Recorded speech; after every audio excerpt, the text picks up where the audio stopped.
Hello everyone, I am Samuel, one of the TAs for AS435.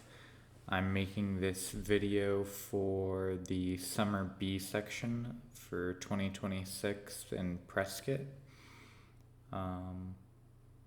This is just going to go through generally a normal flight, and that way you guys have something to study on your own with if you guys are struggling more with this class. We usually during the actual sections, fall, spring, and that sort of thing, have extra labs, but we might not have extra labs over the summer. We're still trying to find time for that. So this is going to be that video. I'll go through, let me grab it real quick. I'll go through this checklist, which is your guys' full checklist, should be. There's a few things that's been updated on this, but we'll probably talk about it in class, so I'm not going to go over all of those.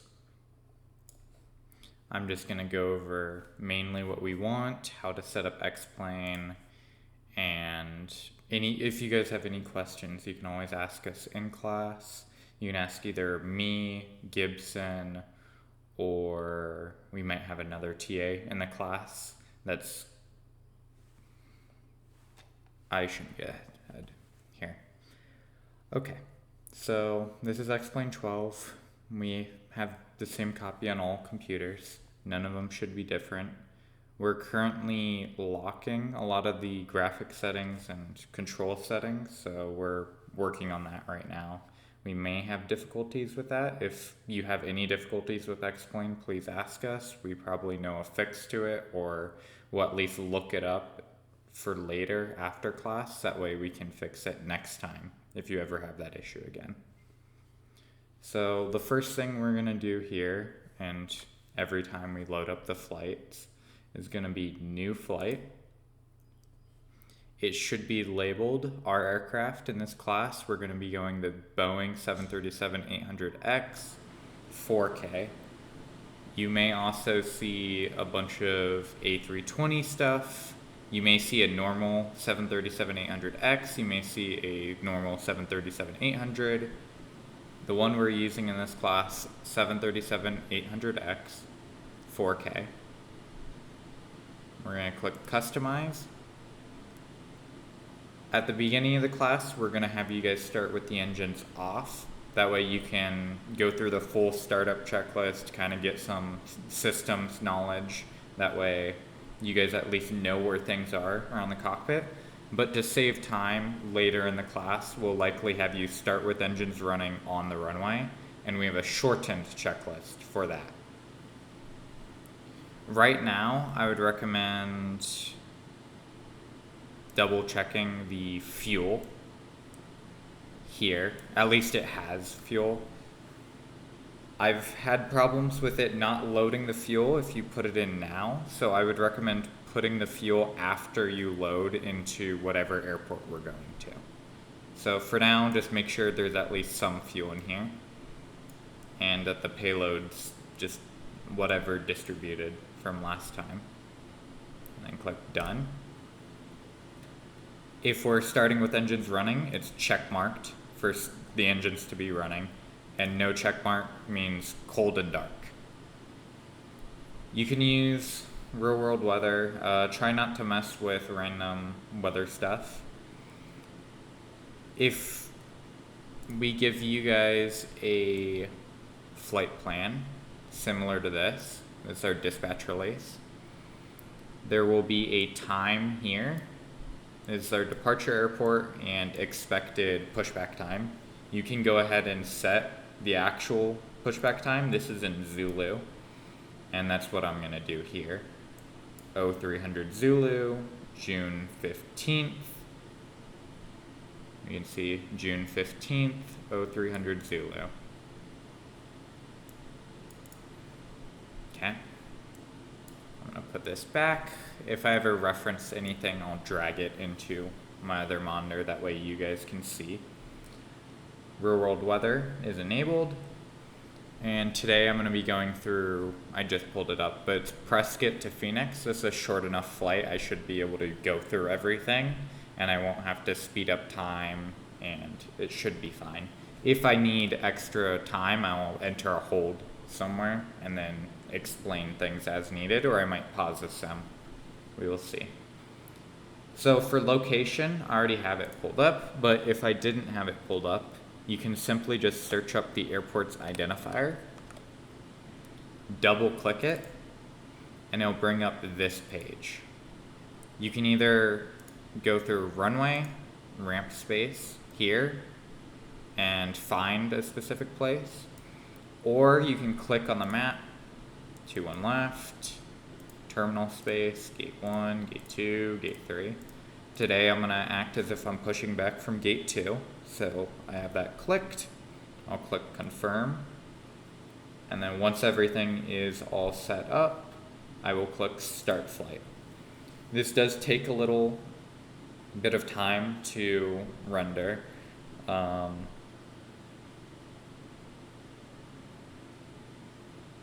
Don't worry if you can see it's doing the loading wheel thing. That is normal. I can even show it. If you click and see white, it is still loading. Just click wait for the program to respond. Don't close Explain. Explain is still loading.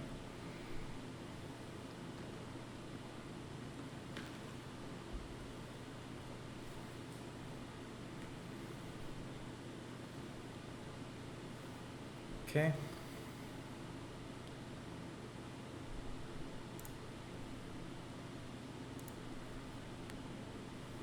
There we go. It's loaded. It might take a little for everything to completely load, but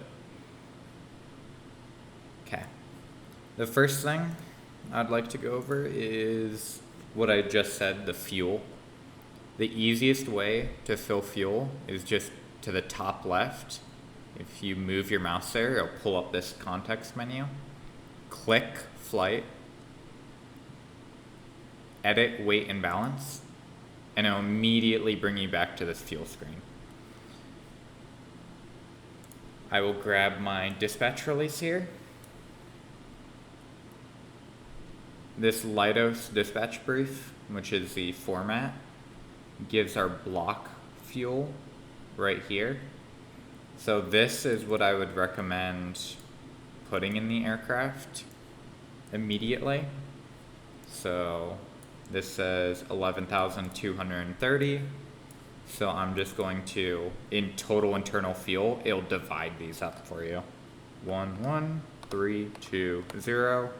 You can click enter, or you can just click off of it. I just clicked off of it. And now it only has around 5,600 in each tank, left and right. Done. Apply changes. You can see it did the quick loading screen, but now if I check this fuel page, 11,320. You can also, in the checklist, it actually goes over how to call a fuel truck. If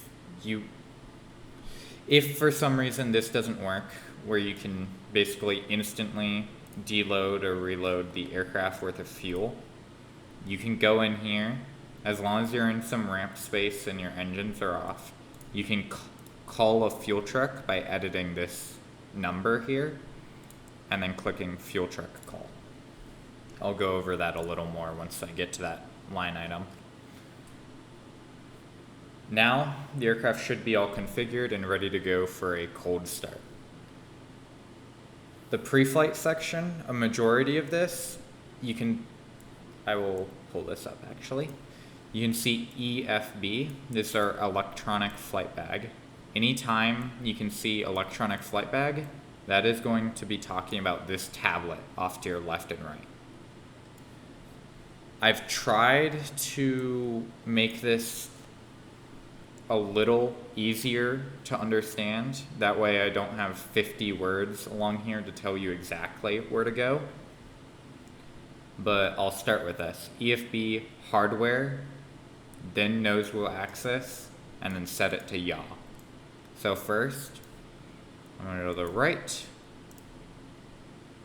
This arrow here on the right. Configure and customize. You can see the screen's dark, so I'm actually going to go to visual effects first. Go 2 to the right and set the EFB brightness to daytime. That way it's just brighter. Okay. So EFB, hardware, nose wheel axis, yeah. First one, hardware. Second one, nose wheel axis, which is going off here. Then you click it for yaw. If I continue to click, it cycles through them. So if I tried to click VR, it won't actually switch through. All clicking this does is cycle through the options. Next one, I'm gonna have to go back. EFB variants, which is this top left. Systems, which is right here. And our multi-mode receiver, which is MMR. This will change from our dial to our digital keypad. This is a pretty major change. It means that you have to manually tune a lot of GPS approaches, mainly any that has a WAS channel. I'm going to grab an example of one. That's a good example. So the RNAV Yankee here. Okay. RNAV Yankee runway 26. It has a WAS channel, 70321. This is the number you would put into that multi-mode receiver, and I'll show that a little later. But that's what this is, multi-mode receiver. Next, it's in the same variants, but I'm gonna have to go back one page. So first, variants again. Auto flight, it may say autopilot on some of our versions that we have installed. Then LPV capability, right there. This will allow us to do some of those LPV approaches rather than just VNAV, LNAV. Okay, we're gonna go back. Next is realism. Yoke movement, and we're going to set this to off. Once you have done this a few times, it will be easier to navigate a few of these. I'm going to go back. Next is EFB failures. So this is not in the options. This is here.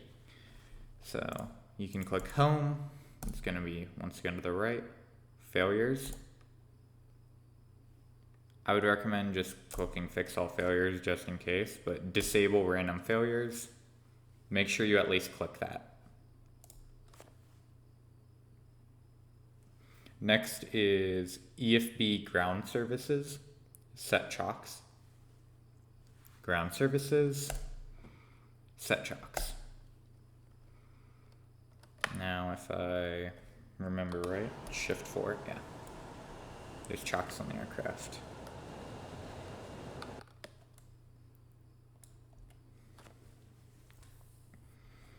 Going down, EFB ground services, so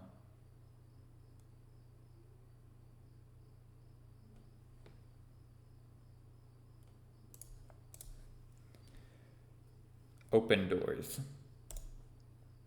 So all 6 of these are green, which means they're closed.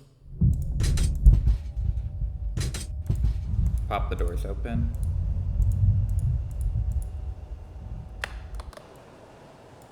And I did not need to pop those ones open, sorry. These are the 6 main doors you should pop open, especially if you're changing the payload. The payload can also be edited in weight and balance. So right here, total payload weight. And I will grab, you do this the same time as the fuel. So this is block fuel. We just went over that. I'm going to scroll down 1 or 2 more pages. Weights. We can see we have bag cargo, passengers, payload. Payload right here is our total payload weight, and that's going to add cargo and passengers and expected crew. So 42,300 for 2.3.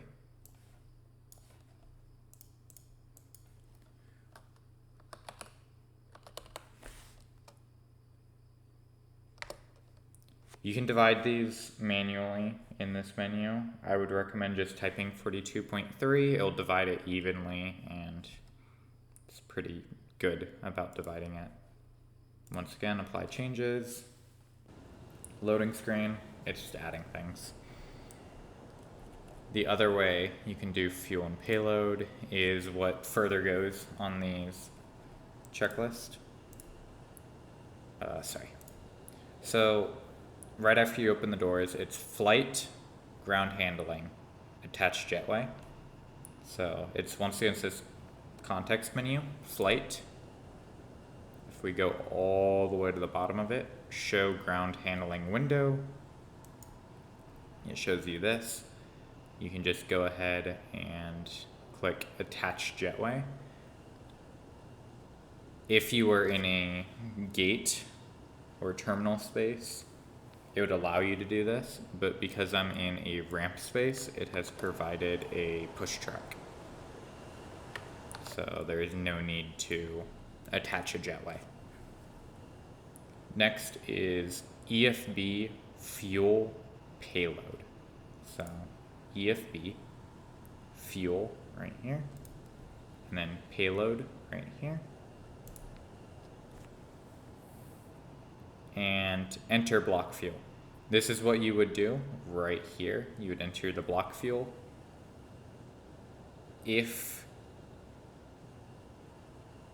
Sorry, it didn't load the payload before.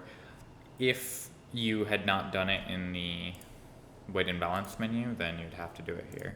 And this is what I was saying, it's sometimes, yeah, it didn't load the payload, but the fuel's still loaded. I'll manually load the payload, that is fine. So enter block fuel, you just type 11320 because that's what was on our dispatch release. And then it should tell you difference, what is needed to either drain or fuel. Then you would go back one, just to EFB fuel. So homepage, fuel, and you would call the fuel truck. I don't need fuel, so it didn't call it. But it would call a fuel truck, the fuel truck would drive over and drain or fuel the aircraft as needed. And you would see it slowly fill up here. If you have your audio on, it'll also tell you when the fuel is done. Otherwise, you have to manage that or watch this before starting the aircraft. Next is EFB fuel payload. So we're back on this page. Fuel payload. And it's enter payloads.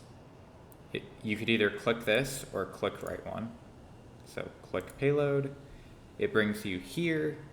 I'm just gonna go ahead and put payload total. This is our dispatch release. I'm scrolling down to 42,300 is our total payload. So I'm going to go ahead and type 42,300, or I don't know if this version does it, but you should be able to type 42.3 just like the dispatch says. Yeah, and it does put it how you need it to. And now it's loading that payload for you. This is the same thing that would happen when you fuel up, except a lot slower. Okay, now the payload and fuel is done. You need to now sequence the aircraft, which is start flight leg, and next is EFB ground services, connect GPU. Ground services, GPU connect. We can double, Next item is parking brake set. It's going to be at the bottom right here. Parking brake is pulled up. This is not set, that is set. You want it pulled backwards. Next is battery on/guarded. Should be one of the only lights. Is ground power, which is ground power available. Right above that is our standby power. If we go above that one more, we have DC and AC up here, and our voltmeter and I'll call it. So battery Guys, on, the wheel's on board. guarded. Next is standby power, auto, guarded. If the guard switch is down, it is set to auto and guarded. Next is ground power on. Ground power is on. AC DC meter, which is what I was talking about here. Left side, you're going to set to battery, which is our DC volts are going to be off the battery. The right side is going to be off of ground power, monitoring the AC from ground. Next item is left and right IRS. So if we just look further up, this is our IRS system. We're just going to set both sides to navigation, or nav.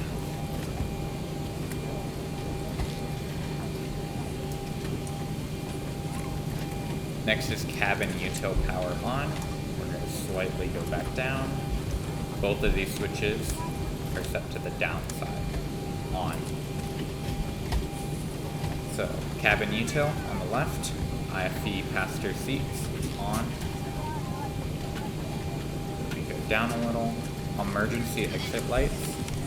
It's going to be armed and guarded, like so. No smoking. Be put on, and we'll get to the fasten seatbelt later. Exterior lights.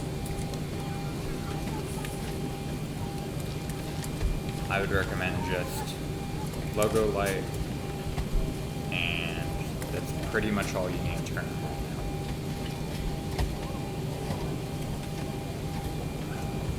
Yeah. Sorry. Making sure I'm not skipping any items here for us. The anti-collision light is off. We'll turn that on once we are ready for push and start. Window heat, as required. I'm going to slowly look upwards. Top right here. Flick all of these down. Sorry, these four is our window heat. It's currently saying it's overheating because it's hot outside. But I'm gonna go ahead and let them down. For the sake of the sim, I'm just gonna leave them there. We don't expect a lot of systems knowledge from this box. Next, it says FMS, airport and gate set. Anytime we are talking about our FMS, it is down here. It's these two boxes.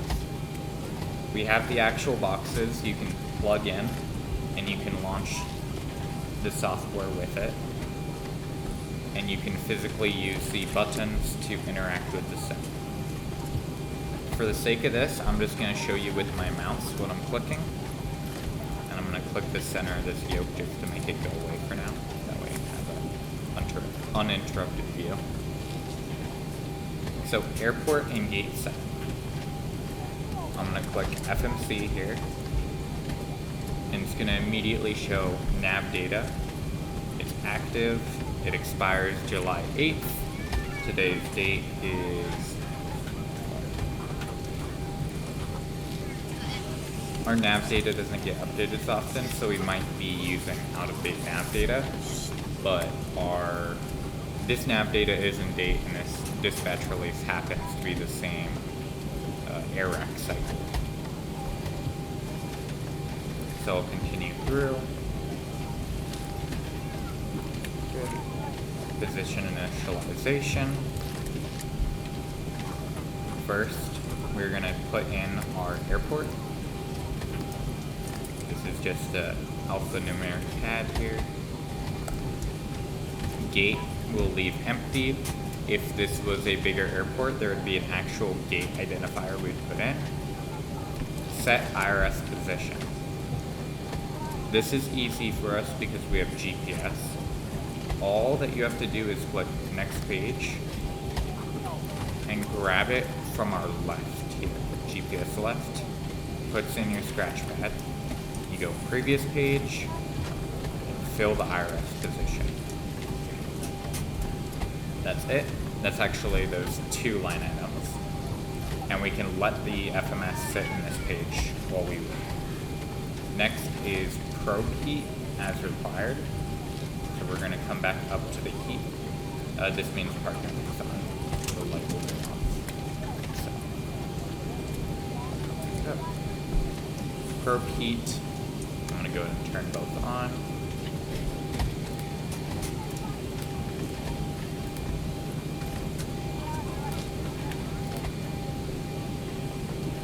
It's messing with me a little.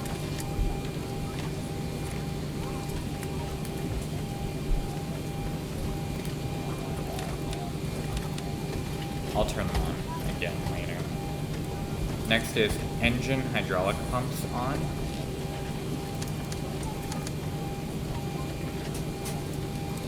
There we go, that's fixed.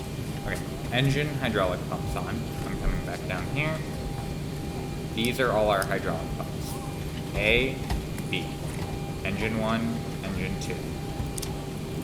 We need them in the down position for on. We're keeping the electrical pumps both off. Fuel pumps are all going to be off. I'm going to scroll out a little and go to the bottom left. All 6 of these fuel pumps are all off. This is your center tank, this is your left tank, this is your right tank.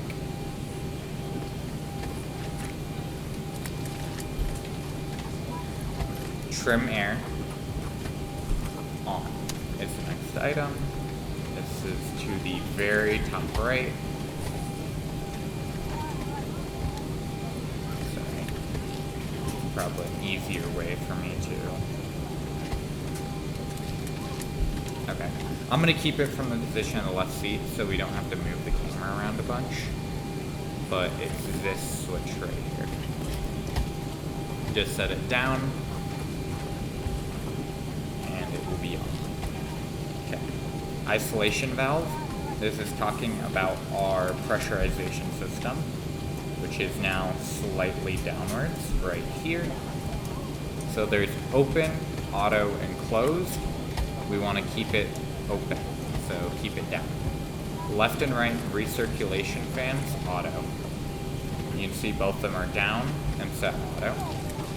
Pressurization, set auto. So now if we go slightly down, this is important. We need to set our flight altitude here. I'm going to go ahead and grab our dispatch release. Here.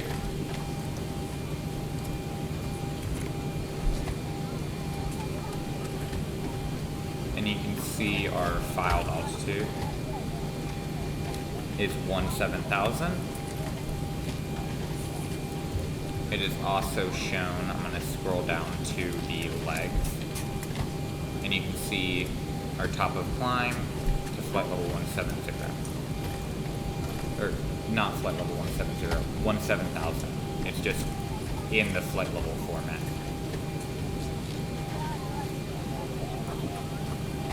So I'm just scrolling here upwards. You can also click to the right or to the left to 17,000 and make sure it's to the left all the way.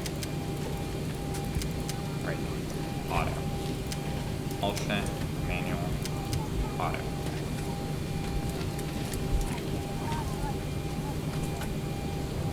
Okay, next is seatbelts fastened, which we're gonna go back here. You can go ahead and set that to auto. No need to worry about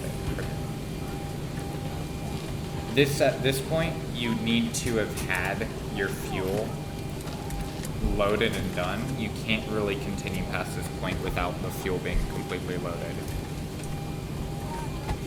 If you have to wait for the fuel to load, wait for the fuel to load. It shouldn't take much longer.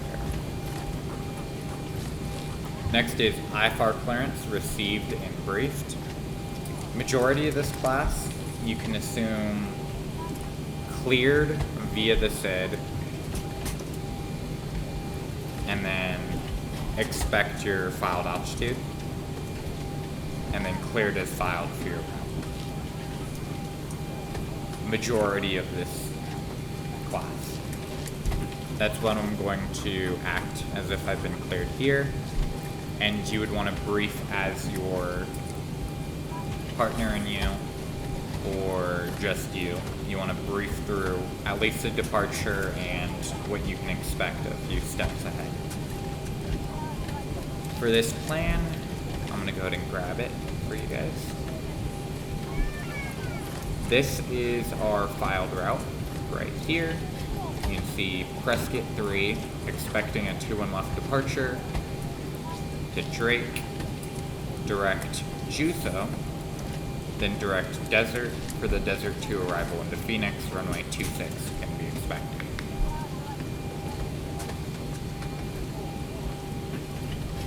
So, I'm going to go ahead and grab the Prescott 3 departure.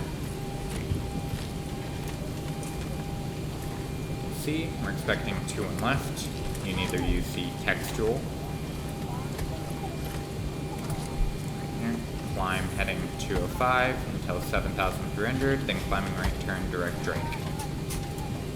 205, 7,300, direct Drake.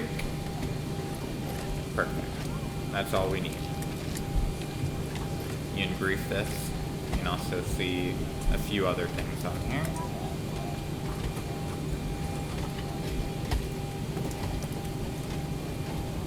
Okay, next is FMS set route / verified.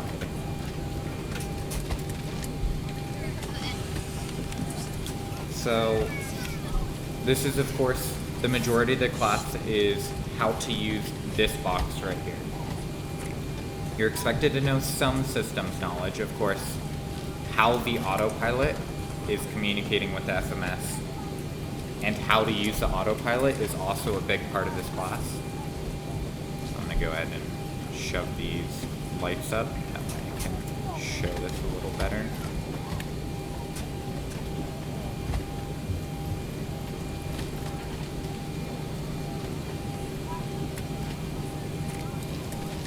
There we go. Okay, this is our mode control panel. This is the majority of how you're going to control the autopilot. This is our FMS, engine instruments, navigation displays, and PFP. I'm now going to go through how to set up the FMS. You will be expected to know how to set up the FMS. We don't have a checklist of how to do it because you're expected to know how to set up our FMS and you're expected to learn this. We're in position initialization. We'll now, a majority of how to set this up for pre-flight is do everything on these pages, click bottom right to go to the next section.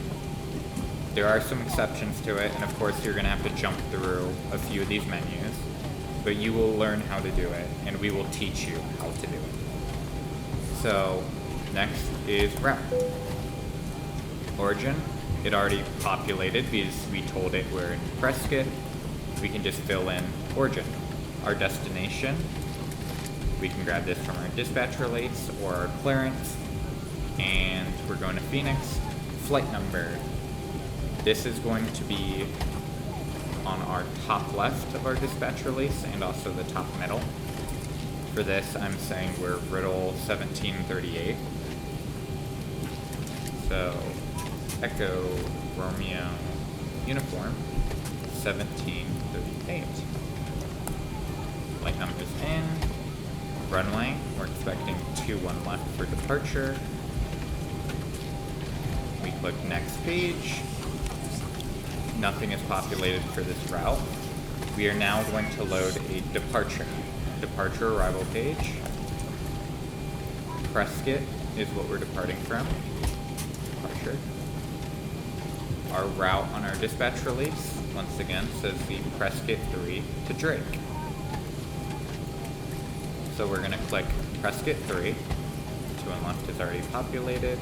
And there's no transition because Drake is the only transition. To minimize this noise, I'm going to go ahead and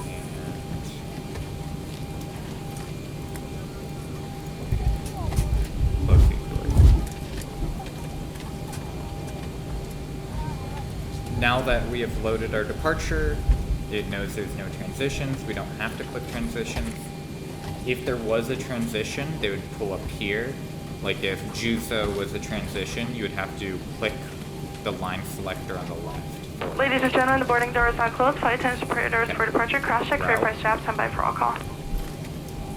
Now that we're back, this has just brought us back to this route page. Prescott 3 to Drake.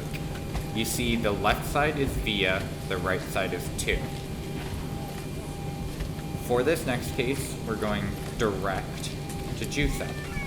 All right, we've got everyone strapped in. Give us a ring if you need anything. Juso is Juliet uniform, Whiskey, Sierra, Oscar. We're going to Juso, so we put Juso on the right. If, let's say we wanted to go Drake to Juso via a Victor airway, we could do Victor 1, 2, 3, and then put it on this left side.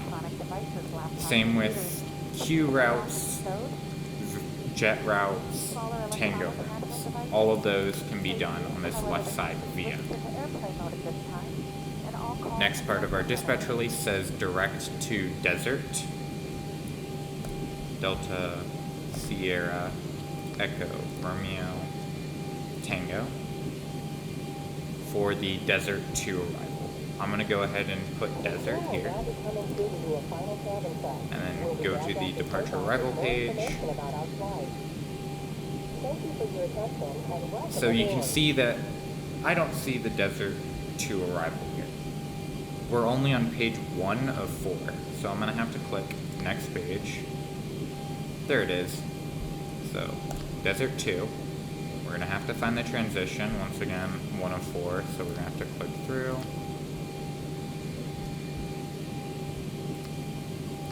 Oh, look at that. I wonder why. Because, I probably shouldn't say I wonder why. The Desert 2 doesn't need a transition here, because Desert is the waypoint all of these go towards. Desert 2 is not a transition. That's why you can't put Flagstaff, Kidder, LJ, or Winslow. It's just purely Desert. So, we can leave the transition empty. I'm going to click this just so then I can show you what it does look like. As if we were doing Flagstaff as a transition, we'd click select. Oh look, I can't do that. To change this, all I'm going to do is go back to departure, arrival, Desert 2, and then click route again. You can see Desert, discontinuity, Flagstaff, vectors to Flagstaff. That's not what we want. So I'm going to go ahead and click delete the Desert 2, delete the vector, delete Flagstaff, and delete the discontinuity. I'm getting ahead of myself. I need to re-put the arrival in.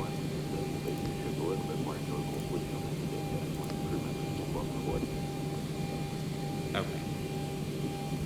I shouldn't have done that. we're gonna pretend like flag is our transition for now. I'm gonna have to delete it in the legs page later. So I'm gonna grab flag. Actually, I'm just gonna delete flag here. Grab desert, move it up. Move it up. So what I did there is, by clicking the line selector with a waypoint, it puts it into my scratch pad. Then, by putting it where either an empty, like the boxes are, or where another waypoint is, it moves this waypoint that I just grabbed to wherever I want to push it. So I just cleared that discontinuity and I deleted the Flagstaff transition from our arrival. Once you have confirmed this with your partner, or you have confirmed it with yourself and double checked, you can activate it and then execute. There's a light here. Execute. If you would like to double check your route, you can go to the legs page and go through every single one of these waypoints, which I do want to check. Juzo, direct to desert. Perfect. Back to route. Now that we have confirmed this route, we can once again click the bottom right, performance initialization, ground weight. There's two ways we can get it. We have put all our information here into our electronic flight bag, or we can just grab the dispatch release right here, scroll up, and we can see our estimated takeoff weight is 145,000, a little under. So 144.9. I'm going to go ahead and round up to 145.0. You can see there's boxes here, which means it is required information. 145.0, fill it in. It knows we have 11,300 pounds of fuel, so it automatically fills in our 0 fuel weight. Next is reserves. We're going to go ahead and grab our dispatch release again. We can see final reserve plus alternate fuel is 5,700, which would be 5.7 thousand.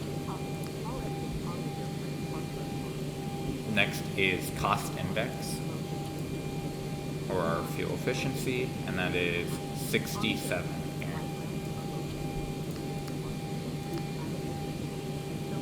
Cruise altitude is also boxed. And I'm gonna go ahead.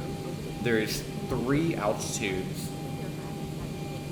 I should say altitude. There are 3 ways to put altitudes into our FMS. It's gonna be 170, as in flight level. You can do that format. You can also type in 17,000. Or you can type in flight level 170.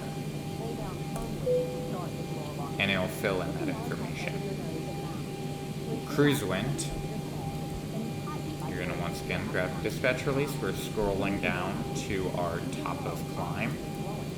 And you can see wind, component, share, outside air time. There's a lot of information here. We want wind. So top of climb, 254 at 12 knots. So we're going to type in 254 slant 12. You see how there's a slant here. Information about slants, you can fill in either one side, both sides, or the opposite side. So here, if I only wanted direction, 254. If I only wanted to do the wind speed, it would be slant 12.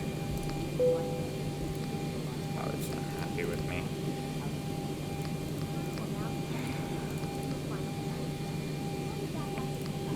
Let's say I wanted to change that information, slant 15. Valid entry. Okay, it is not happy with me.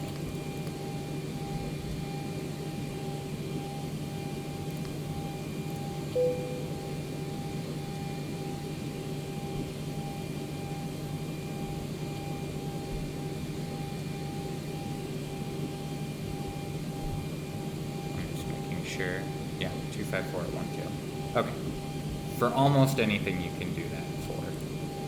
It is going to be needed for a few sections where you only can fill in one side. If you fill in the other, it will ruin your performance data, and it will be very obvious. Next is top of climb, outside air temp. You can see OAT is this top right one, top of climb. M as in minus. Okay, the cabin is secured. Have a good flight. So it's going to be -3. So there's two data that can be here, Fahrenheit or Celsius. If I just shove this in, it's going into Fahrenheit. So we need -3 C to force it into Celsius, like so. We can click next page, confirm that this has not been altered, and then execute when sure. There you go. N1 limit. This is for derated takeoffs. This is a more complex topic. We will be going over this in class, one or two classes, so I'm not going to go over it here. The simple of it is we can purposely lessen the amount of thrust our engines produce, and that provides more cycles of the engine, fuel efficiency, and a bunch of other stuff. But we can see outside air temperature needs to be filled in here. This is what I was talking about. Do not fill in this left side. This left side is a selected temp for our derated takeoff. Don't touch it. Unless we very specifically say to grab the dispatch release and do this information, just don't touch it. It makes things a lot easier if you don't touch it unless it's needed. But our outside air temp, this is going to be found on METAR. Our dispatch releases come with METAR. So I'm going to scroll all the way down. Here's our winds aloft information, ICAO flight plan. This is our takeoff information, landing information. Here we are. Segments, METAR. For our departure air support, our current METAR is 070 at 8 knots, gusting 20. That's information we'll need soon. But the main thing is, it's currently 28 Celsius outside. So, it says 25, we're going to be putting 28. It's big text, it's going to have to do math. Okay. It's loaded. We're good to now go to the takeoff page because we are not derating the engines. Flaps. For a majority of takeoffs in this class, we're going to assume flaps 5. We might have different configurations, but I'm assuming flap 5. I'm going to give an example here. There's a reason we're going to fill these out last, because any information you put in here is going to be changing our V speeds. I'll show you what happens when you put this in and then change stuff around. CG, easiest way to grab it is look to your left, fuel wind balance, payload, there we go, takeoff weight CG, it might be ground weight CG as well. There's a couple phraseology that it will use, but 26.9. So I can just type 26.9. And this is our fuel payload page. Fuel payload. Just making sure this information is good. Yep. It has now given us a trim setting for takeoff. I would recommend just doing that now. The moment it gives you your trim setting, go ahead and set the trim. Each one of those lines is around 1, so that's around 4.5-ish. This doesn't have to be perfect, but this is fine. Okay, now you can see the V speeds are still there. Our CG doesn't affect our V speeds. Next page, runway wind. While I'm going to this METAR, we just said 0708. Use our sustained wind for this.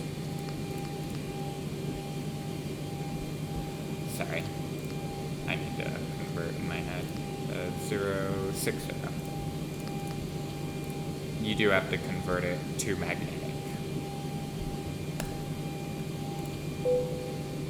Takeoff speeds deleted. That's exactly what I wanted to see. And now we have no takeoff speeds. Next is, we've already put this information in, but this is outside air temperature. Once again, if you're only changing one side, please put the slant, then outside air temp. If you're doing the left side, put the information in, then put slant. Acceleration height, thrust reduction height, we can keep standard. Runway slope and heading, I'd recommend just putting heading in because most jettisons will not include runway slope unless it is severe enough that an airliner would get affected by it, or it's in your dispatch release. But here, you can see our runway heading is 208. That is outdated, sorry. Let me grab the updated one.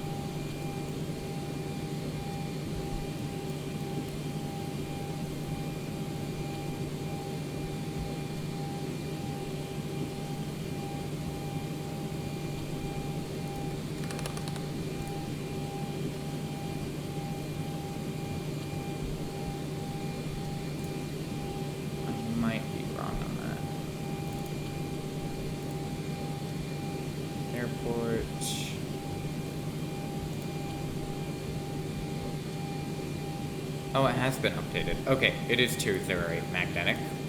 My bad, this is up to date. So, I'm gonna go ahead and put slant 208. Currently, runway 2 on left and 2 on right is 208 magnetic. My bad. Okay, now that we've finished page 2 and page 1, we can go ahead and load the V-speeds. This will be also on our speed tape to use for takeoff. I would keep note of V2, and a good idea is to immediately put it into our mode control panel here. So 145, 145. Now that we're done with takeoff reference, we can do the second part of this checklist, which was route verify.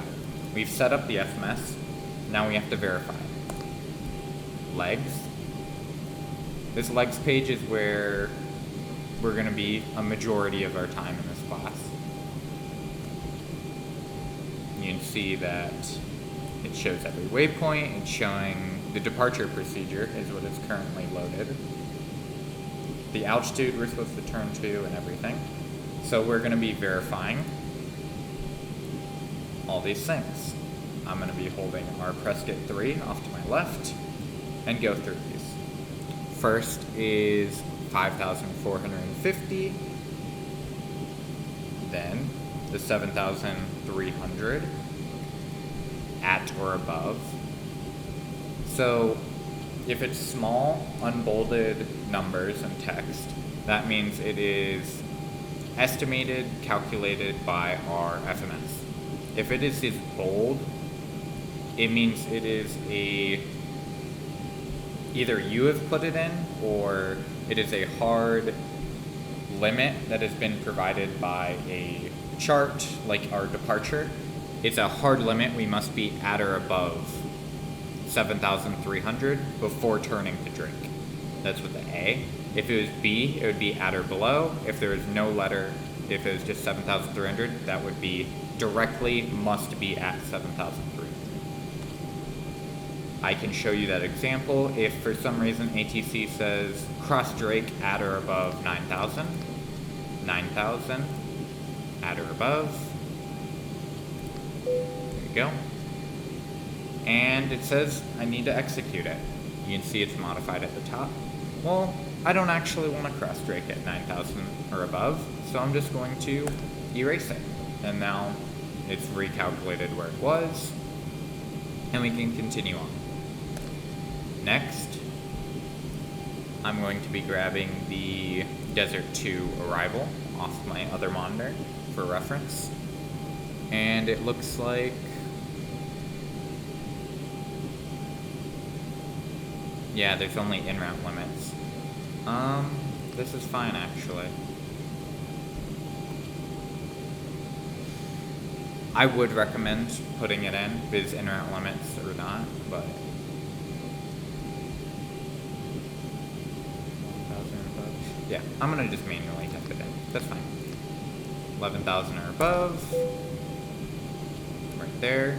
Then shock 9,000 or above. Or, sorry, once again, 1,000 or above.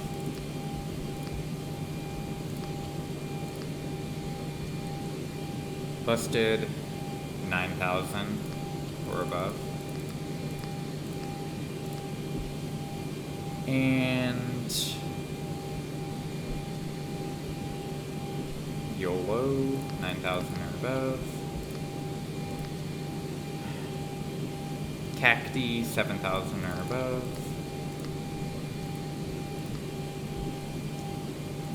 Busies are in-route limits. Okay, and then once again, don't click execute unless your partner has confirmed it with you. Okay, we have now confirmed some in-route limits. I could also put an approach in here. If for some reason you've been given expect runway 26 RNAV Yankee or ILS or whatever approach on the ground, go ahead and program it. That's fine. And then check it on the ground while you can. The next part of checking, we've now checked our altitude limits and speed and all that. Speed is the left number. We can now go up here, switch our navigation display to plan. I just flicked it one to the right. Now our navigation display is on specific waypoints. We're just gonna step through these waypoints, make sure they're connected. I'd probably zoom out a little actually. There we go. You can step through these, make sure they're connected, make sure they are somewhat reasonable. That looks good to me. I'm gonna set this back to map. That way it's around my aircraft and not with random waypoint. And now the route is verified. All those legs have been verified, and we can continue on. Next is stabilizer trim set. I already did that, but if you need to grab the information again, N1 limit, and you can grab it back from the takeoff page. And I did N1 limit, takeoff page, right there. Okay, I'll go back to the legs for reference later. Next, altimeter set. You can use METAR or ATIS as provided. The METAR is saying 3011. So I'm gonna go ahead and come up here. Barrow is in inches. 3011 on the left. We're gonna be going to the right. 3011. And our standby instrument, which is 3011.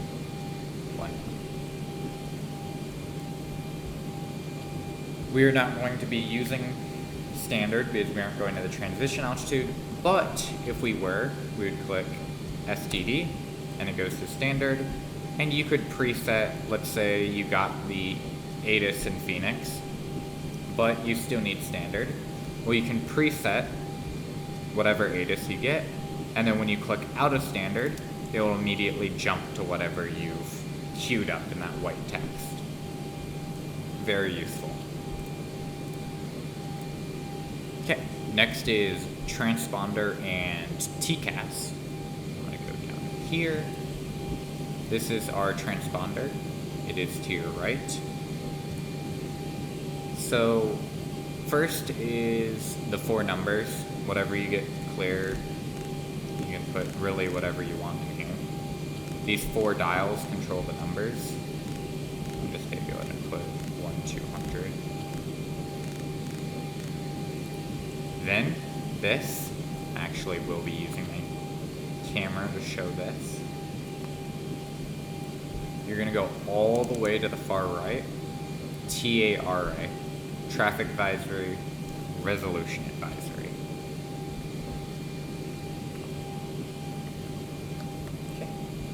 this. Next is comms and navs. If you were using a VOR for departure, it is a good idea to use our multi-mode receiver here. This is a good time for me to explain how our multi-mode receiver works. The top one is active, the bottom one is standby, similar to our G1000. What is not similar to our G1000 is there are multiple modes for this. First is ILS, for our ILS frequencies, GLS, which is going to be our GPS frequencies. Mainly, let's say we want to do the LPV here, 70321, 70321. Hey look, it's an LPV code. Perfect. Now I have the RNAV Yankee runway 26 in standby for my navigation source. Next one is VOR. It is a VOR frequency. And you can switch through these. This is our nav1 on the left. There's also nav2 on the right. It's the same exact thing. Active on the top, standby at the bottom. You can see this on our PFD at the top left, 111.7. No course has been set. You set course here. And you will need to be setting, even though it is GPS, if I am grabbing this GPS as a source, right there, you still need to set a course for it. So, if I grab this chart, it's saying my final approach course would be 258. So, I would put, I'm just hold click to do this fast, 258. I now have navigation source with the course of 258 degrees for our inbound course. Next was comms. So we just went over navs, how to set the course on the left. This is the second one, so course on the right, same thing. Comms is here, active is on the left, standby is on the right, and then you have two, one for you and one for you. You just control it. So you can go between VHF 1, 2, and 3, and you can dial in standby. Small knob is for small number, big knob for big number, or larger integers of frequency. And then you just switch it with that. Same with this, you just switch. Okay, that's comms navs. Next, it's time for me to start the APU. So, I'm going to go up here, to the left of our engine start, to the right of our taxi and landing lights. No, I might have accidentally clicked that, my bad. So, APU, we're going to hold start for 3 seconds. And you're going to immediately see low oil pressure. So, I'm going to let it go and turn it back on. It's going to automatically start the exhaust. Move. Perfect.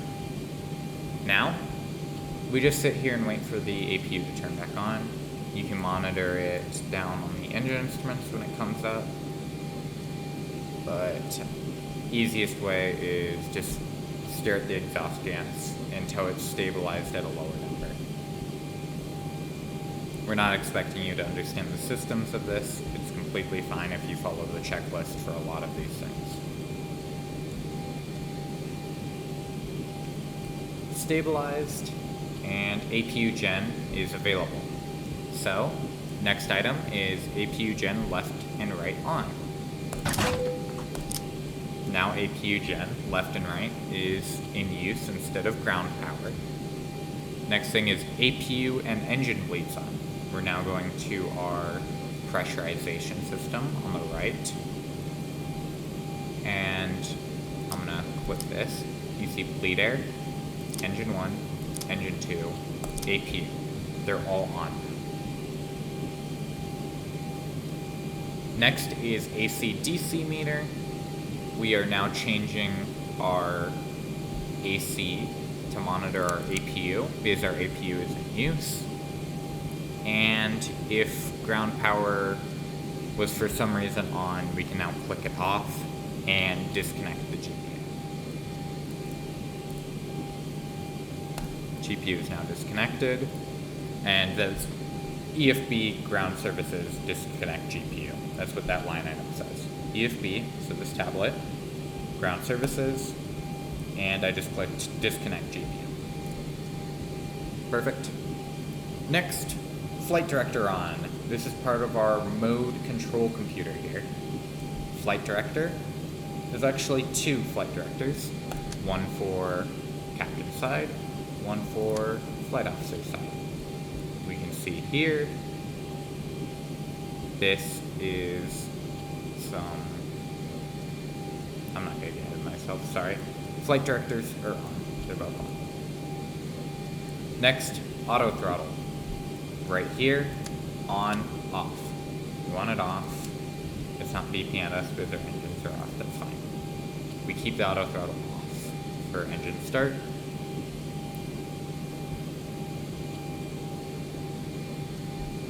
For this course, you can just set V2 into this panel. V2 plus 15 is one of our takeoff related speeds, and that is a flap cleanup speed. But you can just keep the autopilot on 145, that way V2 is bugged. Altitude bug. I want to be very clear. Put it to the top of what you are cleared. For this case, we are cleared the Prescott 3, and the top altitude of the Prescott 3 should be unspecified. I'm just making sure. Perfect. Unspecified. If it is unspecified what the top of climb altitude is for a departure, ask us. If unsure, ask us. If there's a top of climb altitude published, go ahead and put that in, unless we clear you differently. If there's no top of climb on the departure, ask us. We'll likely say you are cleared directly to your cruise altitude, which is exactly what I'll put here. This is what I've been cleared to, 17,000.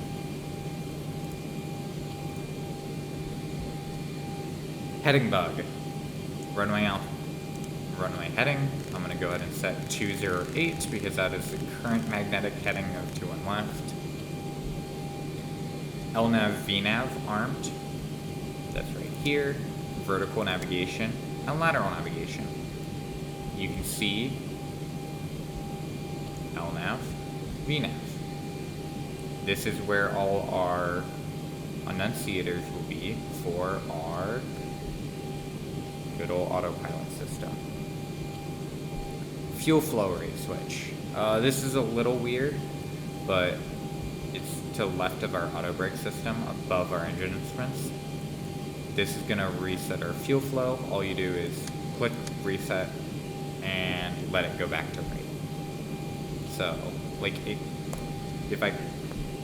I'll use my mic to show this, but you just click up and it'll reset it, and it'll automatically set to rate when you let go of the mouse. This is me hold clicking, this is me letting go.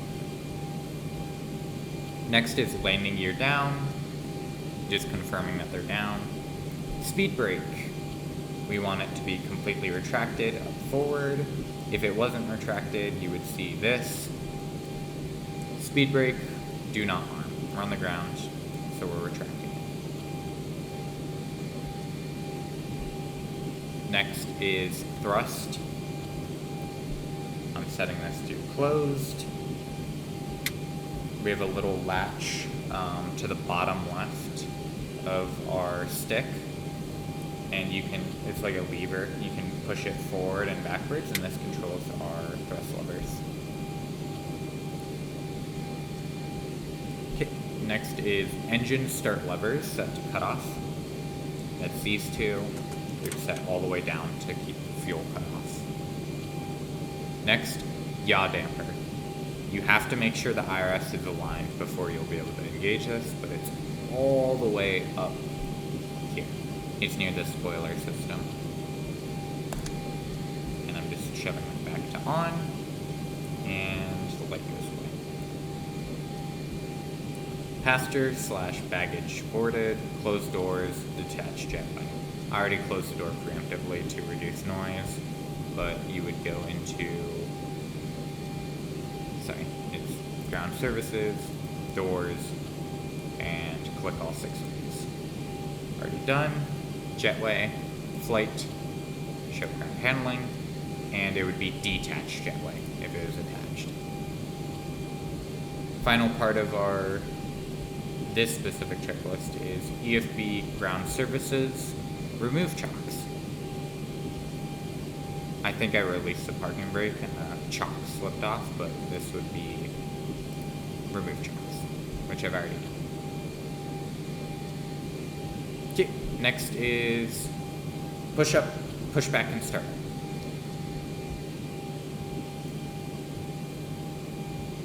Here, wait a second. I'm gonna go ahead and pause this for now. And then I'm gonna pause my recording because I wanna make sure that the mod is on this computer. Sorry about that. I just had to reset up the pushback mod that we have on our computers. We had just got into the pushback and startup checklist. So in real life, you would call for push and start before you actually push back. You would receive a clearance, push and start approved, push back tail east, tail west, whatever they want that direction. So for the sake of this, I'm going to act like I've received a clearance, push back, and I'm going to start the checklist immediately. Electrical hydraulic pump 1 on. Fuel pumps. The center tank is empty, so I'm only putting the normal tanks on. Anti-collision line on because we're going to be starting our engines. Steady for our position lights, and our auto throttle can be armed. That was a bit fast, sorry.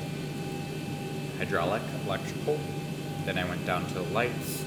Steady on. Auto throttle on our MCP. Armed. Flight and ground handling window. Pushback. This is what I want to really go into detail about.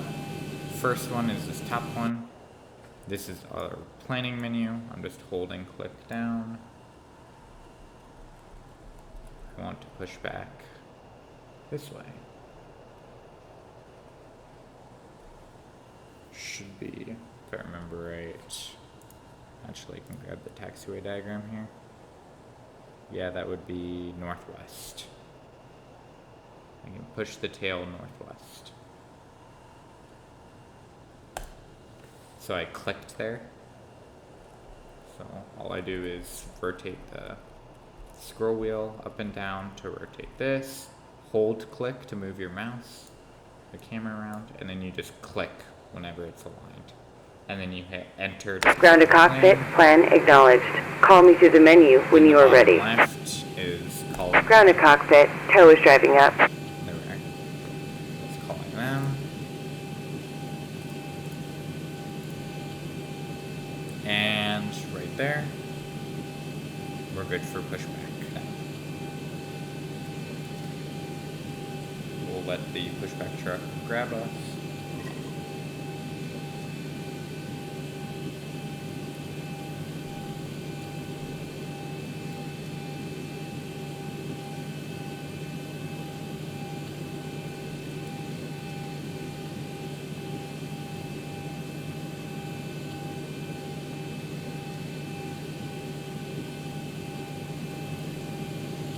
If the audio is off, you can highlight your mouse over it and it tells you what it's currently doing. Okay, all doors and hatches are closed.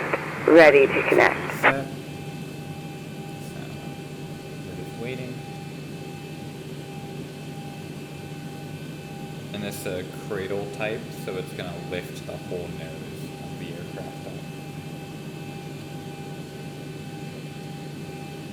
I guess I can go third person view here. Gonna lift it all up.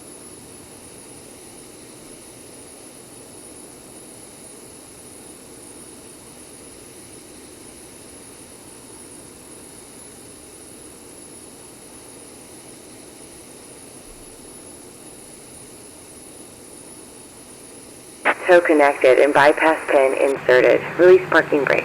I'm just gonna release parking brake. Starting pushback, and you may start engines. There we go. We can start our engines. So, left and right packs are off. Left or right. For this leg, we'll say it's going to be the left ignition. And we're going to now set the engine start switch to ground. Sorry, number 2, engine start switch to ground. And now we let the air rotate our right engine. The moment the N2, which is right here, reaches 25%, we're going to push the fuel cutoff lever to the idle position. 25%, we can introduce fuel.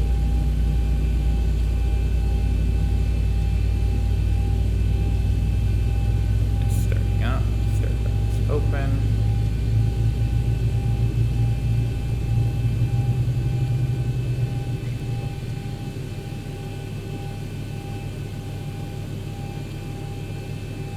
Once this engine 2 has started, we can start engine. Okay, starter cutoff, so we can start engine 1. Ground. Wait for 25. Operation complete. Go ahead and set the parking brake. They're telling us waiting for parking to start, so I'll set the parking brake. Disconnecting tow. Stand by. I want to make sure I wasn't stuck in the dirt.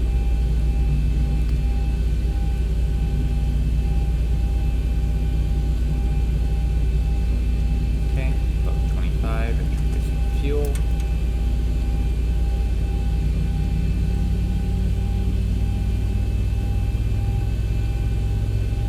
This is the ground handling menu for our pushback, so disconnect and hand signal, and they'll be on the right.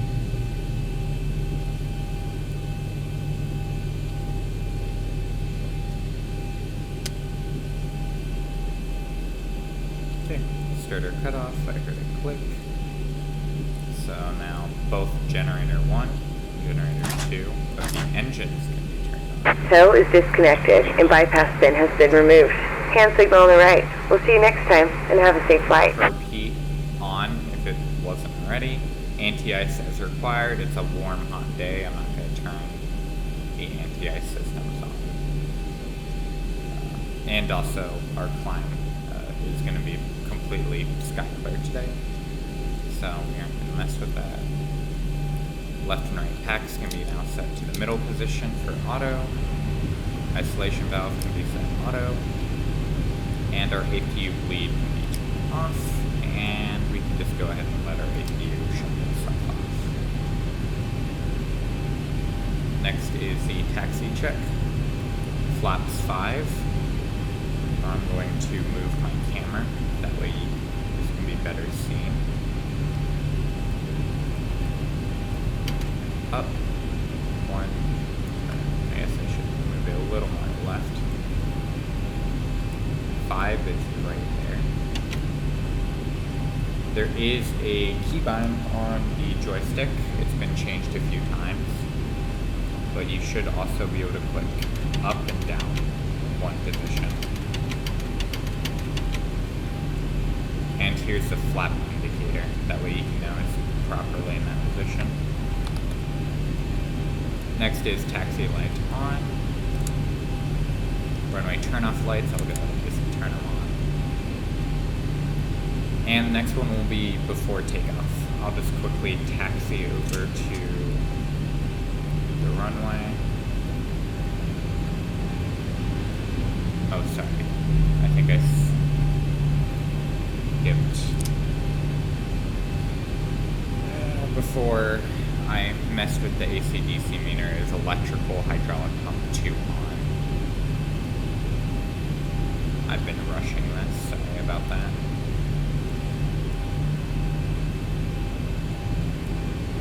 Now I will taxi. I'll be especially since I'm supposed to be going through these steps. Okay, next is before takeoff check. As we're taxiing, I'll kind of go through these. Engine start switches. That's these. Continuous, continuous, middle position for both. Anti-skid set to reject takeoff position. Is our auto brake system. Runway turn-off lights would be off for takeoff, so I'm just going to keep them on while we taxi. Okay. If we're short of the runway, we could turn these off. Just get taxi down there. Position strobe / steady for takeoff. Landing lights full down and extended. Lower ECAM display. We have no enunciators, nothing yelling at us. We're good. FMC page, pilot flying would be on the legs page. Pilot monitoring would be on the climb page.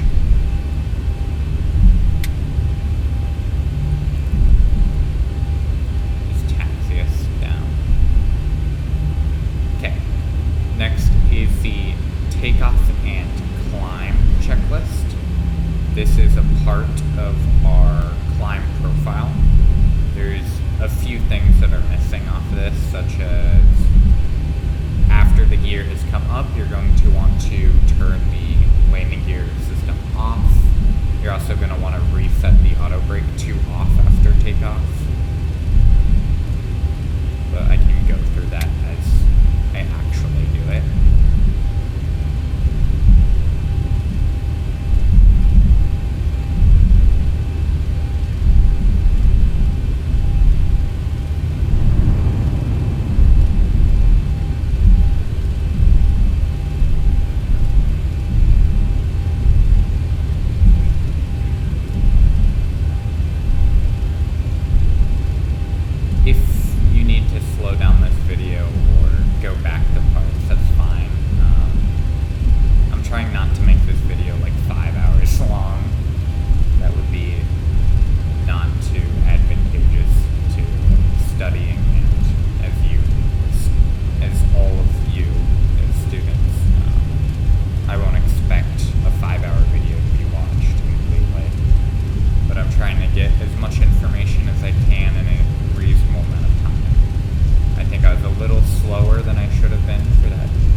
Preflight and setup checklist, but a couple of these sequences are going to be a lot faster if it'll be as I do them. I'm just tapping the trigger of the joystick, which is the brake. I'm already acting as if I got my takeoff clearance. I already did the entire pre-takeoff checklist, so we're good for takeoff. First step is lining up with the runway. If for some reason, or not for some reason, most likely in the middle of the course you're going to be spawning on this runway. So you can have everything up to this point done here. And you'll already be lined up, likely with the parking brake on. First step is toga, but we want to let the engine spool up before actually clicking this black. It's a little deceiving. There's a black button underneath on the throttle right here. My bad. I'll move the camera over that way, actually. Right here, black button. Click it. It's yelling at me without the parking brake. Release the parking brake. Toga. Application.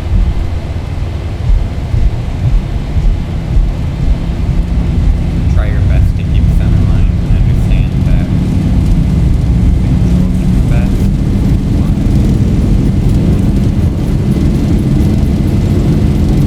80 knots. 80 knots.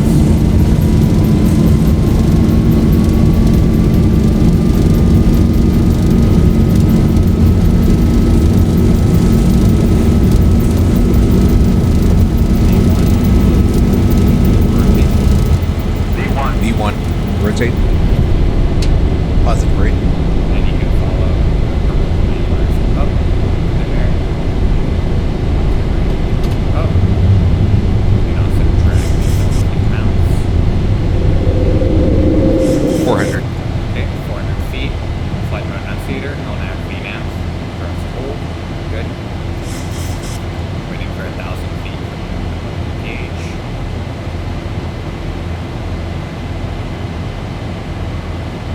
1,000. 1,000 feet. I'm going to engage main A.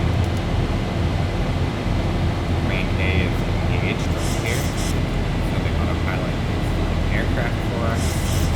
It is throttled back to climb thrust. So 145 plus 15 is 160. So we're good to go to flaps 1.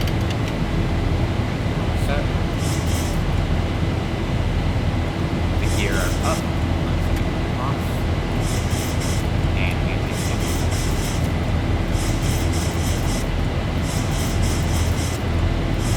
This is our flaps up bug.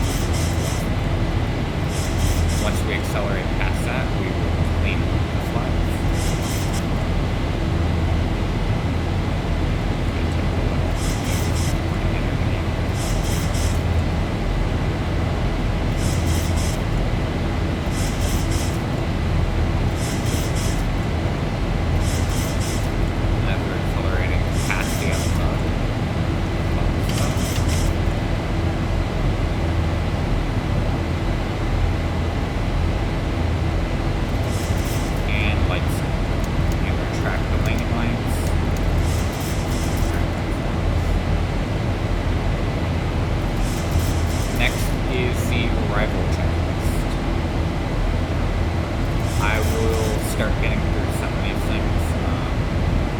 Majority of this is we're just waiting for the aircraft to climb up to our top of climb altitude right now.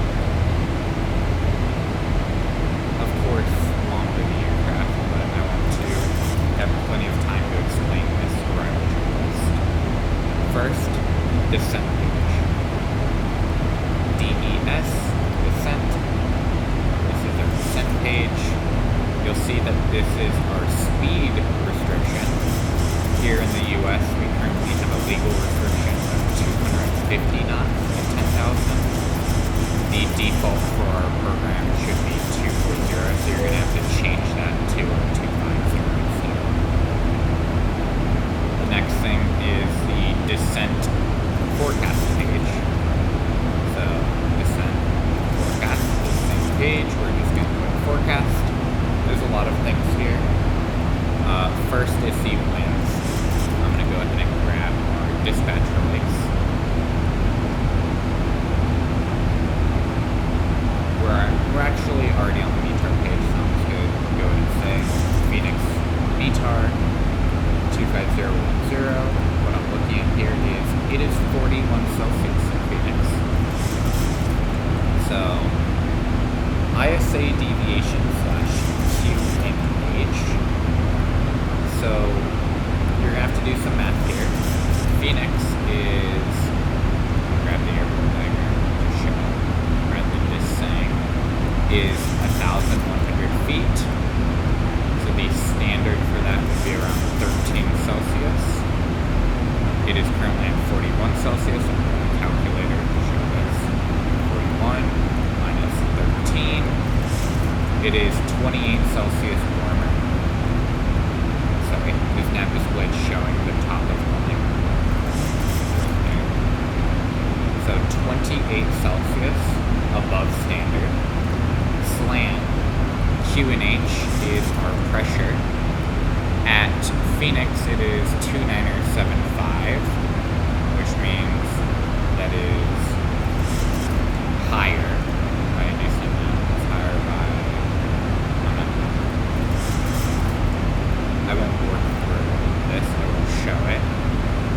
So 2995 is 2992 standard minus 2975 is what's recorded in Phoenix.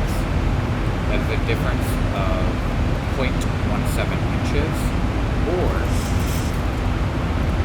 170 feet. So we have to add 170 feet to Phoenix's airport elevation of 1,135. We get 1,305 feet. 1,305 feet.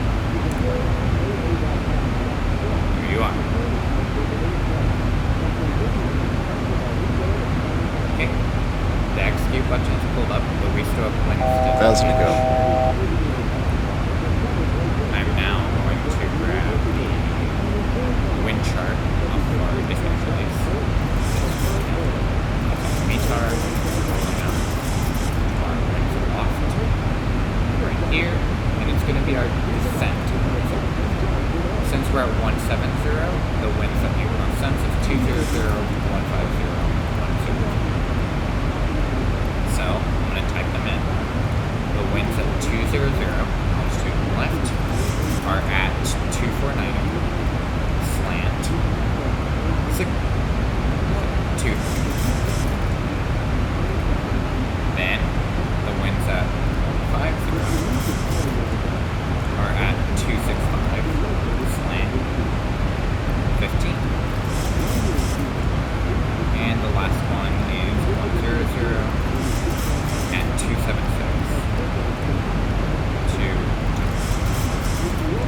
Now, once it's all done, once again, verify before executing with your partner. And that's all you have to do for the descent formation. Standard deviation, 2.5, wind slope. Next is verifying your center fuel pumps are off when empty. They're already empty before we took off, so they should still be used. Next is outbug, set bottom of scope.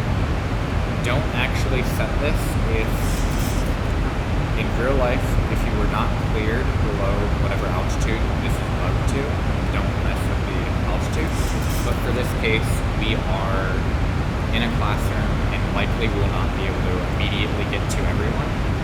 So for the sake of this class, if you are very close to your top of descent, we can say that you've been quote-unquote cleared for the arrival. So descend via the Desert 2 in this case, 7,000. Perfect. Next, fix. We're going to create a fix. So fix page, we're going to be doing the runway 26. That, RW26. We're going to be creating 3 rings. Slant 5, 5 nautical mile right, a 10 nautical mile right, and we're descending 16,000 feet. The rule of thumb for jets is every 1 nautical mile is going to take 3,000 seconds. Yes. Every 1,000 feet is going to be taking 3 nautical miles. If we're descending 16,000 feet at 3 nautical miles, it's going to be around 48 miles. So I'm going to do that. Now if I zoom out, we can verify these rings. 48, 10, 5. That looks great to me. I might have to pause it here or enter a hold somewhere soon. I'm going to keep an eye on it. Next, speed and altitude verification. This is going to be for approach. I am clearing myself. We'll give you an actual approach in class. But for this case, I'm going to say I've been cleared the ILS runway 26 via 0. So I'm not wanting to delete the vector at all. Do not delete vectors. There. Execute. I'm verifying these altitudes, 7,000 above, 6,000 above, 5,000, 5,000, 5,000. That looks great. So I'm going to continue. The descent planning is having me descend slightly before cap. So we're good for now. And I just verified those speed and altitude restrictions. Next, comm snaps. Our ILS frequency for Phoenix runway 26 is 111.75, which I'll switch to active on both. Now, these are the left and right, COM 1 and nav 1, nav 2. And the course is 258. So I'll also put that for the second one. 258.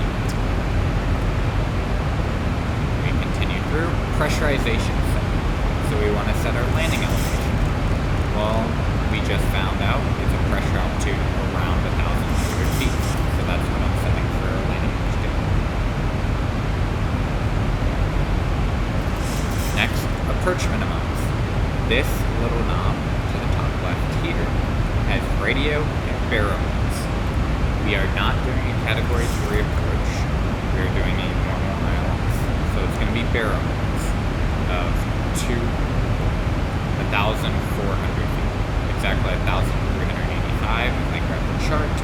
1385 decision altitude. Okay, let's go now. It's going to show here, as I will show. I'm going to hold the button, that way I don't have to scroll all the way through it. And it is a good idea to put it both on captain side and pilot side. FO, but for now, I'm only going to put it in here for the time constraint. Program page, compute difference. So, progress. It's expecting we're going to have 7,100 at Phoenix. We currently have 8,700. That's around 1,600 of fuel we're burning. That's the difference right there. 1,600 pounds. Next, we're going to the initiate reference page. We subtract 1,600 from this, so 142.1, and replace that gross mark. We now set 30 degrees as our default landing configuration, so we can set that by double clicking and selecting right instead. And it puts flat speed here and verified at the bottom left here. So we're getting close to that 48 number that we had bugged as our rule of thumb. We can zoom out and kind of see where we're expecting.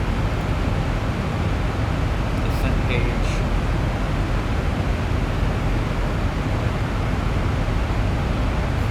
I'm just going to make sure this is fine. Okay, that does make sense. I'm going to keep it in like that. I'm actually going to pretend like ATC cleared us from Yarlow direct to Zerlo. So I'm grabbing Zerlo, bringing it up like so, and execute. ATC would have had to clear us this. I'm doing this for the sake of me not turning around and self-thinking business. We can continue.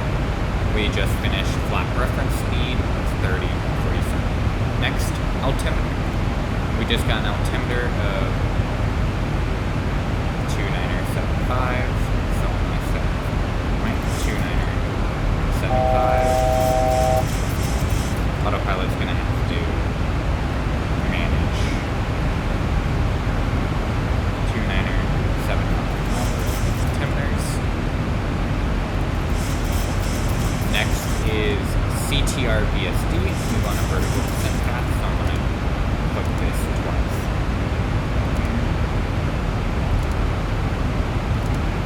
You see how this kind of goes between them.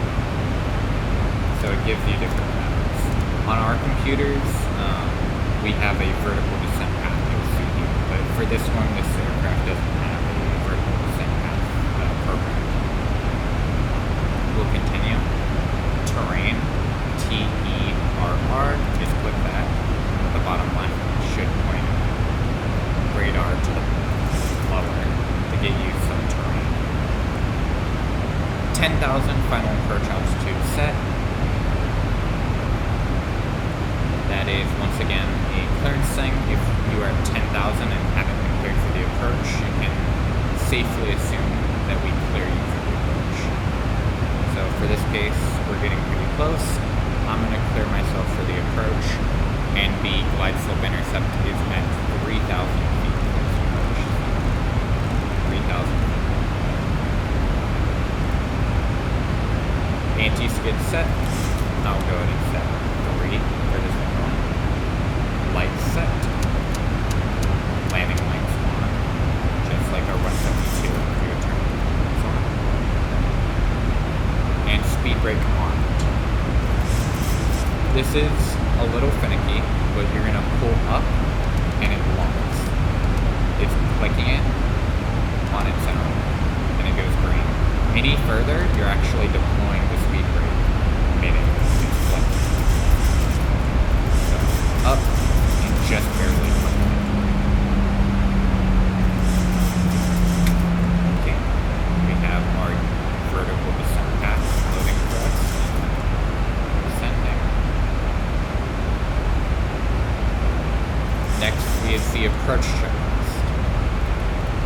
initial approach fix for this approach is serum. So by serum, we start configuring to 5 degrees of freeze.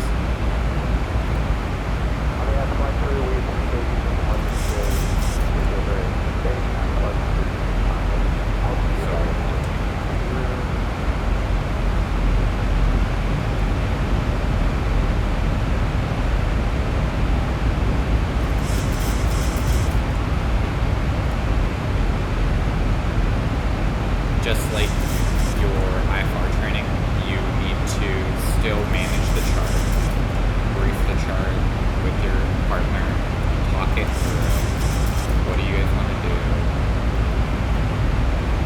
What is our minimum? Can we meet it?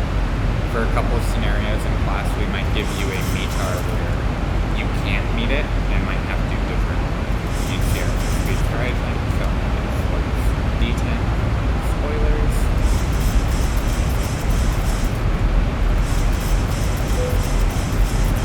Drag required. Go ahead and clear that message because I just added.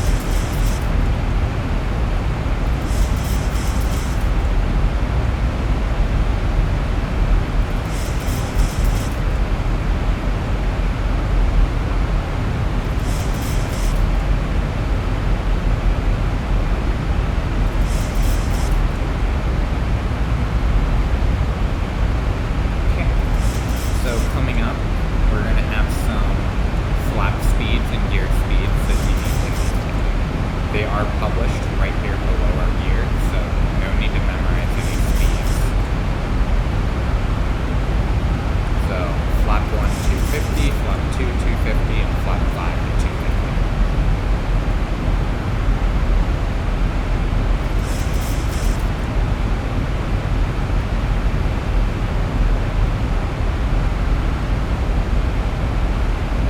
Our FMS is automatically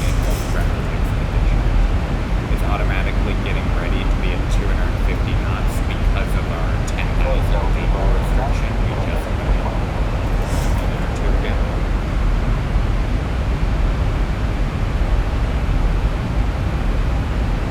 We're reaching Zerlo in 5 nautical miles. This is a good time to check the descent page as well.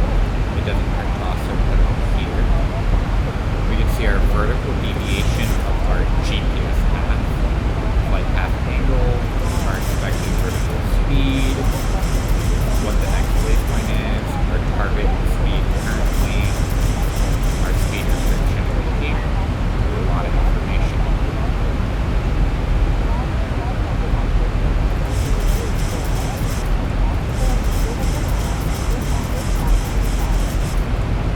You can see it's taking a while to slow down. We are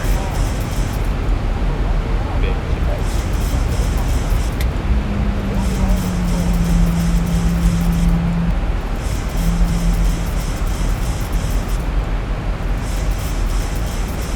Okay, serum's coming up, slowing down. Go ahead and zoom in on the navigation display. That way we get a more accurate picture of what's going on.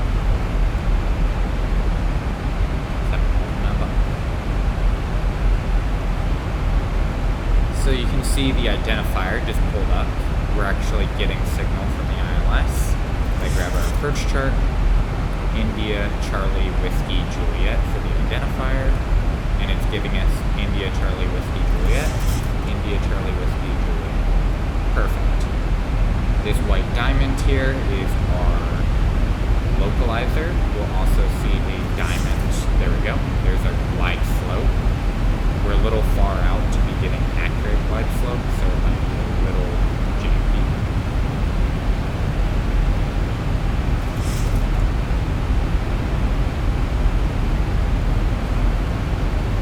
As we cross Siren, that is going to be our initial approach fix. Flaps 5.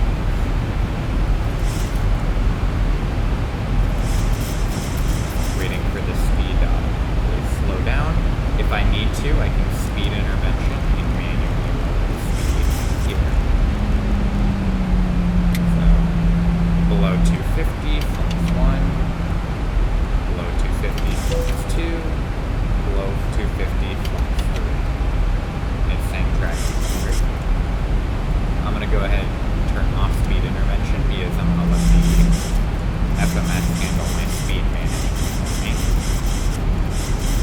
glide slope and localizer alive.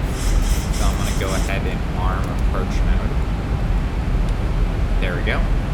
Approach mode is engaged in this single channel because this is single channel autopilot approach. It's not a Cat 3, not a Cat 2. So we're going to keep one autopilot on for this approach. It's bugged down to flaps 5 maneuvering speed because that's what I've just put in, flaps 5. The 10 nautical mile ring is coming up that we put in a fixed page here. All the autopilot is doing is managing the localizer, glide slope, and whatever the FMS tells it for speed.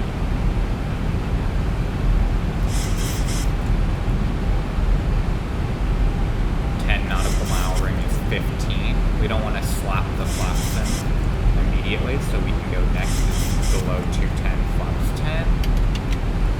And then once we get closer to the ring, it's below 200, flaps 15.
We don't expect you to hand land the aircraft in these sims. We understand that the stick is very sensitive and it might be very difficult to see the peripheral and what you actually need to land. So it is okay as long as we get down to minimums using the autopilot. We have no problem.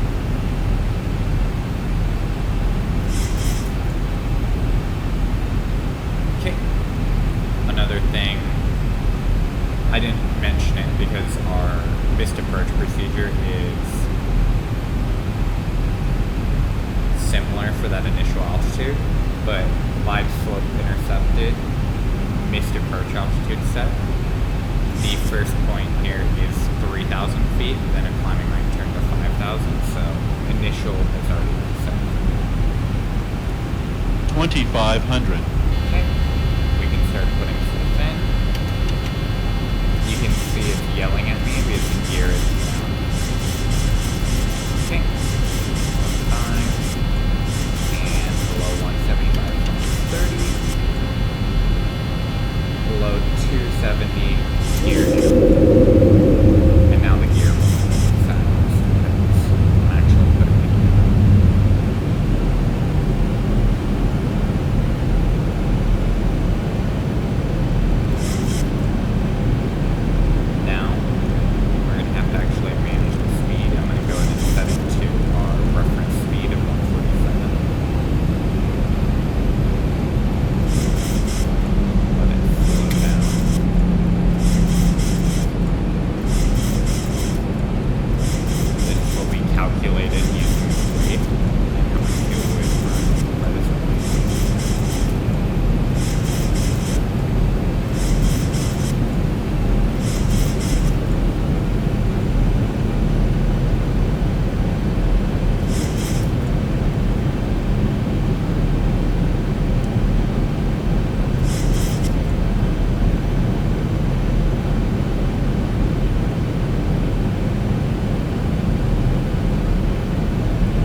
10,000 feet, stabilized, Mr. Perch, altitude set.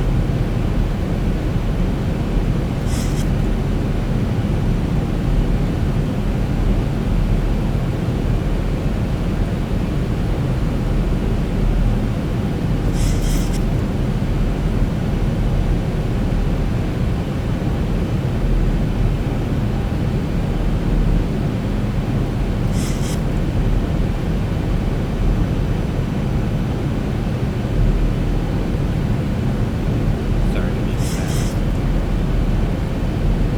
500. To disengage the autopilot, disengage the auto throttle, silence set, Approaching 400. minimums. And control the land because this is not a auto land. Minimum. 300. Flight slow. 200. Flight slow.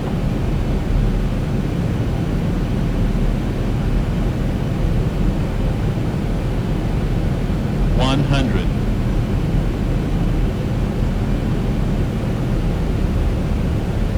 50. 40. 30. 20. 10. The auto braking gauges. Reverser vent.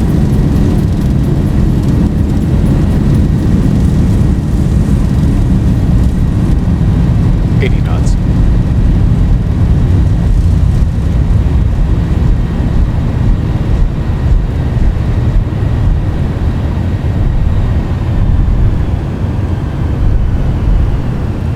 And I'm gonna exit off to the left here.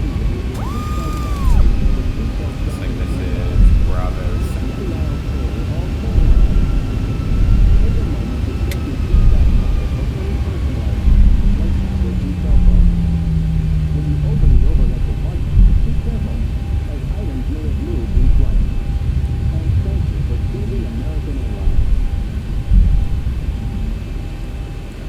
Clear the runway, offset the parking brake, and that's it.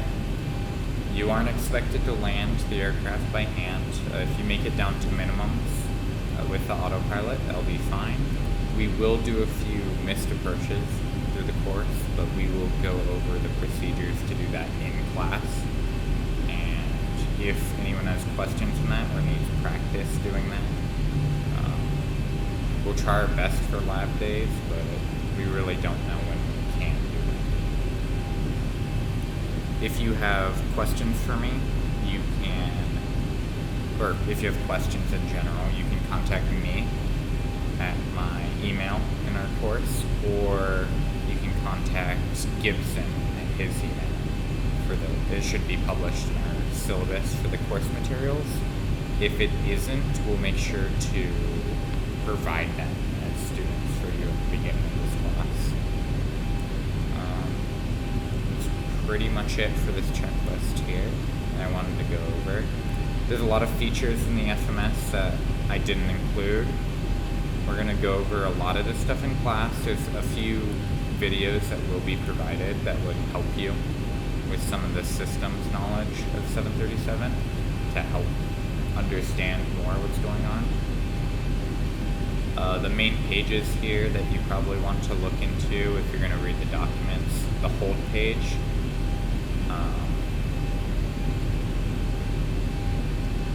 I'll get into that. Well, once we start doing missed approach stuff, holds, and everything, we'll get into exactly how to use the hold page and what you can do with it. In the legs page, you also have a way to do course deviations. We were trying to get it to work. I don't think our current version that the computers have installed does work for it, but we're going to attempt to do that.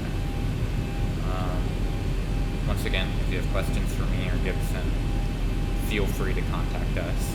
We're more than willing to help with any questions.